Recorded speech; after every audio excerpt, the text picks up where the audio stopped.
Hello there and welcome. My name is Michael Fudge and this is Lesson 12 in Learning to Program in Java. In this lesson and in Lesson 13 we will cover arrays. Lesson 12 will introduce the array concept.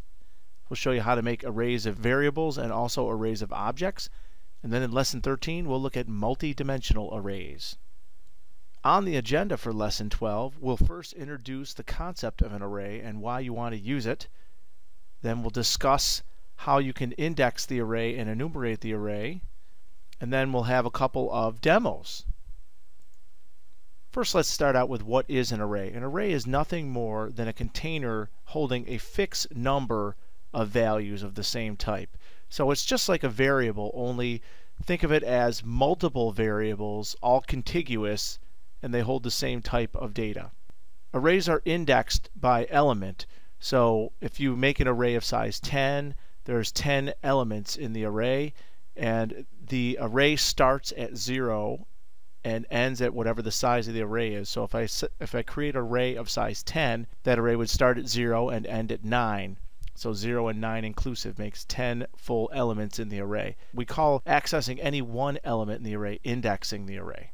So here's an example of me declaring an array of strings in Java. As you'll notice, there's brackets after the data type, and those brackets tell Java that I'm not talking about one string, but I'm talking about an array of string that is a contiguous block of strings. How many I want, that's specified in the new statement. It says new string 5. That means 5 contiguous strings. And those strings have 5 elements, and they start at 0 and end at 4. So to index any one of these arrays, I use the value of the index inside the brackets of the variable. For example, names sub 0 gets assigned the value Tom. That puts the string Tom in the first element of the array, that is index 0. Same thing for Bob, that would go in index 1, Joe in 2, etc., etc. And perhaps at this point you can see one of the great advantages of an array is that you can enumerate through the array with a for loop. I can easily create a for loop that goes all the way to 4 each time, either printing or accessing or doing something with the values in the array. The important thing to remember about an array is, like a variable, it consumes memory. So if you have, an array of strings and there's 500, there's going to be 500 strings in memory.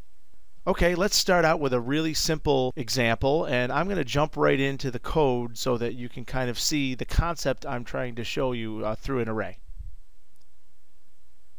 Alright, here we are in the NetBeans IDE, and I have my Array Basics Java program that I started, and you can see I don't really have much here, but I did create a comment, and that comment has kind of the concept that I'm going to try to show you today. What I've done is, imagine we have a class, and our class has students in it, and I have 4 students in my class: Tom, Ed, Joe, and Bob. And each of those students has a corresponding grade, like Tom's grade is 77, and Ed's grade is 84, and Joe's grade is 80, etc. I can implement this type of structure using 2 arrays, and then I use the index in the array to correspond to the record of the student. For example, grades sub 2 should be an 80, and students sub 2 should be Joe. So when I retrieve the index 2, I get Joe as the person and then Joe's grade as an 80. We call this a parallel array. It's a concept that we use to represent complex constructs of data. Now, the better way to implement this would be with an array of classes, and we'll do that in the next example. But for now, we'll start with a parallel array. So let me just show you some of the things that you can do in an array. First, let me just declare my grades array. I need an array of size 4 to hold my 4 grades, 0 through 3. Then I can assign values as such. First grade's a 77. The next grade is an 84. The next grade after that is an 80. And the final grade should be a 96. Likewise, I'm going to make a string array to hold my student names. This time I'm going to declare it a little differently. Rather than just do this, I'm going to assign values and initialize my array at the same time. Check it out.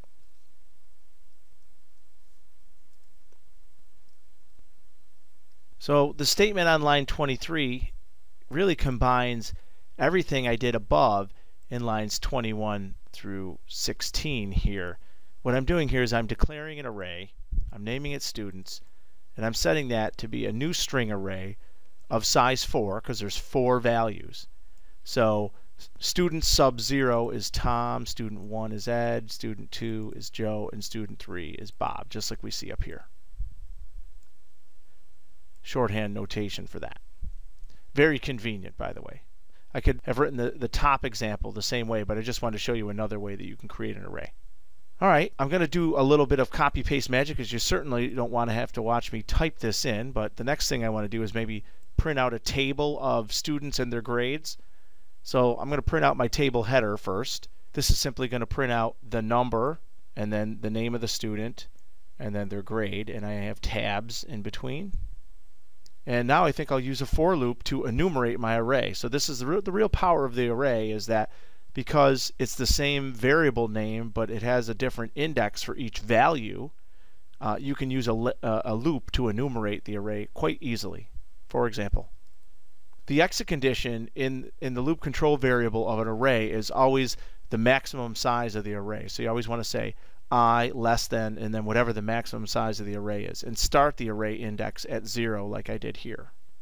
So my array is size 4. One thing I can do is, if I don't want to hard code in 4, this isn't going to work if I change my array to size 5 later on, then I have to go back and remember to do it here, is I can just use the length property of the array. So I could say grades.length, and that will say however long, however number of elements there are in the array. It sure beats the alternative, which is if I hard code in a 4 here and then change this code later on to make 5 grades or 6 grades, I have to remember to go down here to my for loop and change it there. So a better strategy is to use the array itself, and then there's a property called length. And since they're parallel arrays, they should be of the same size. I could use either students or grades, but I just chose to use grades. So now I'm going to write a really sophisticated printf here. Let's see if I can get it right on the first try. I want to print the number of the array, then a tab, then the person's name, then another tab, then their grade, then a new line. So that would be, I need to print I, the index, then students sub I, that ith student in the array, like Tom, for 0. Then I would like to print out Tom's grade, which would be grades I. And I believe that should do it. Let's run the program and see what happens. So there you go. 0, Tom, 77, 1, Ed, 84, etc., etc., all the way up to 4 students and grades. Really quick, what does it look like when you debug this code and inspect the array variables? What do they look like? And let me step into the code, and I'm going to just jump down to this point here in line 28. I'm just pushing F8 till I get down there. And now you see it says students, and the data type is string array. And it shows you that the length is 4. So if I open this up, you'll see each of the 3 indexes in the array. Students sub 0, sub 1, sub 2, sub 3, and you'll see their values, Tom, Ed, Joe, Bob. Likewise, if you were to inspect the grades array, you would see that there are 4 values as well, 0 through 3, and then the grade values as well. So it's kind of interesting. The variable has one name, but there's more than one value, and those values are accessed by index. And this is, again, extremely useful when you want to enumerate over a set of variables. It would be very difficult to do this if I had variables called Tom's grade and Steve's grade and Ed's grade and Joe's grade. That would be very difficult for me to do some kind of loop where I could calculate the average grade or anything like that. And I think I'll leave that as my last exercise here. I will stop debugging, and now I will calculate the average grade, and I will show you how you could do this easily with the array. Let's first create our variable, and we'll set it to 0 to start. And what I'd like to do here is inside the for loop, I would like to say average is whatever average is plus grades I. And really that's not average, that's sum. So I guess I should be accurate and say sum. And then down here I could say double average equals sum divided by grades dot length. I don't want to say 4, I want to say grades length. That way I am writing code that will be easy. We could change it much easier this way. And then system out print class average. Okay, let's give it a run. Class average 84.25. Let's see what's going on. I think I'll put a breakpoint here. And then I'm going to debug it. And it's going to stop right there on line 31. I'll look at my variables. So grades, there they are. I is currently 0. And sum is 0.0. So I'm going to hit F8. Now sum is 77.0 because grade 0 was 77. Next is going to add an 84 on the next loop. Here we go. Ready? F8. I'm up here. F8. I'm on line 31. Now it's going to add 77 plus grades 1, and grades 1 is a 90. Grades 1 is an 84. I'm sorry, not a 90. It's an 84. So then it's going to do it again. And now it's going to add 161 plus grades 2, which is 80. And now the value is 241. And then finally it's going to take grades 3, which is a 96, and add that to 241, yielding 337.0. Then it's going to divide that by 4 and print it out, 84.25. I hope you found that initial demo useful. Now we're going to kick it up a notch and do the same thing, but instead of doing a parallel array, we're going to do arrays of objects. This is a more common approach to solving the problem that you just saw. What we'll do is we'll make a student class, and then we'll declare an array of student. Alright, I'm back in my NetBeans IDE, and I have my project array of objects. And inside of array of objects, I have two classes. I have student Java and array of objects Java. Student Java is a very simple class. It has two private members, name and grade. So I'm going to have a name like Tom and then a grade 84. And then I have two get methods. One just returns the name and one just returns the grade.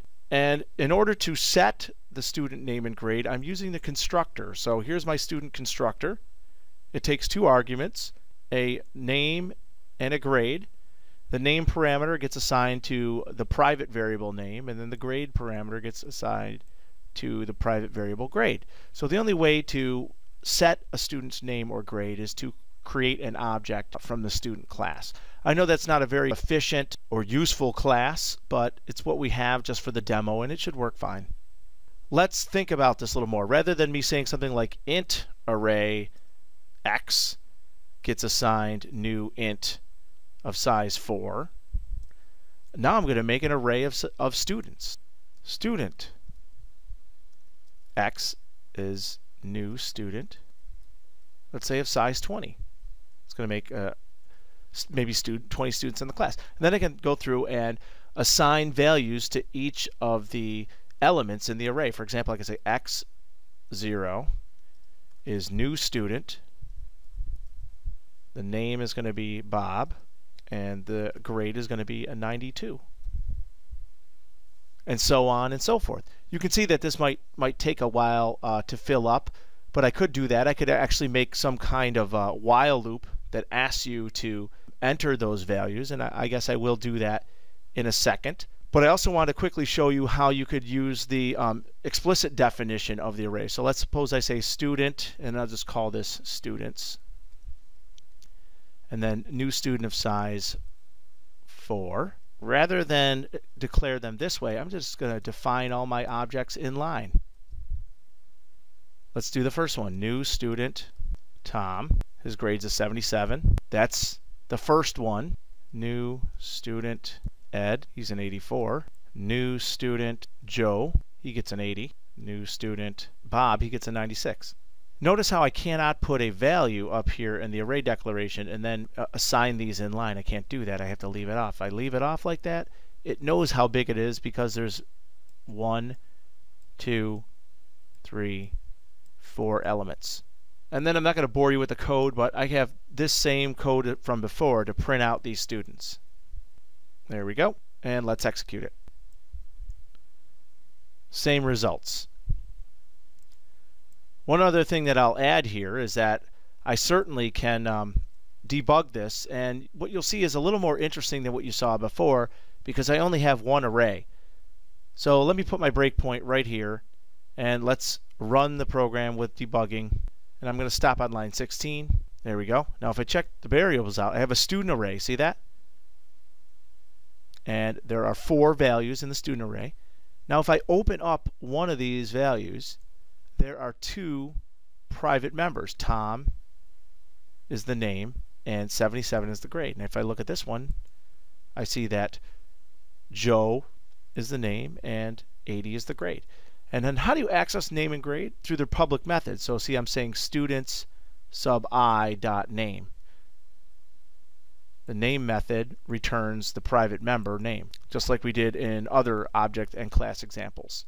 As a final trick here, let's write this so that it asks us for student names and grades, and then inputs them, creates an object of type student, and then adds that to the array, rather than hard coding in all these students, which is kind of unrealistic.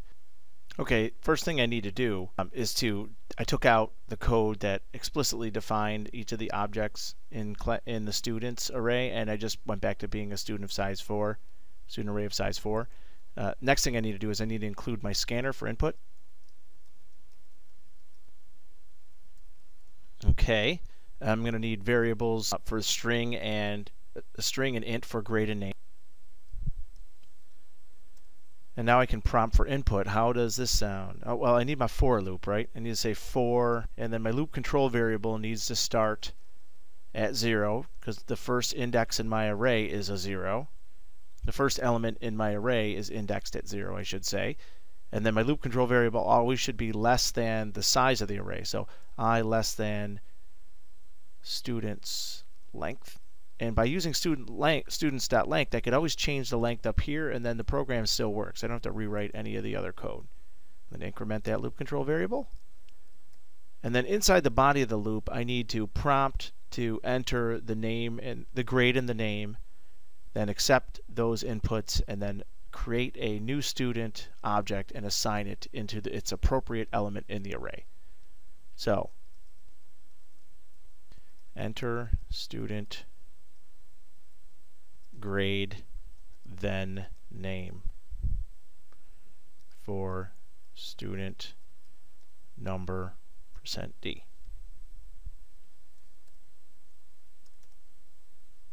And let's get the inputs.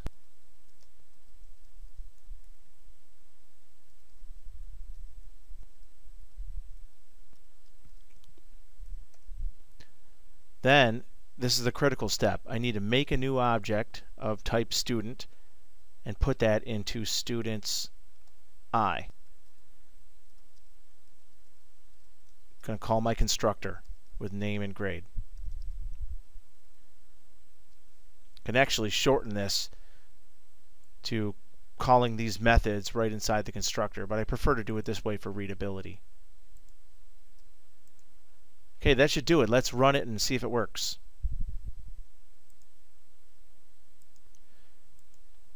Grade then name for student 0, 77 Tom. 84 Ed. 80 Joe. And 96 Bob. There you go. Tom, Ed, Joe, Bob. Cool. So just for grins, let's debug it. We're going to put a breakpoint right here so that we can watch how this loop is filling up the students array. So here's my students array. Right now there's no values. They're all nulls. See that? So let's watch what happens as we go through the loop. F8. It's waiting for input. Okay, now I have name is Tom, grade is 77, And watch what happens here when we new up a new student object using our constructor. See that? Now I have student is the type, and I have 77 Tom. And as I go through this again and again, you'll see that it fills up each element of the array. I'm going to just run it from this point forward, putting in the rest of my input.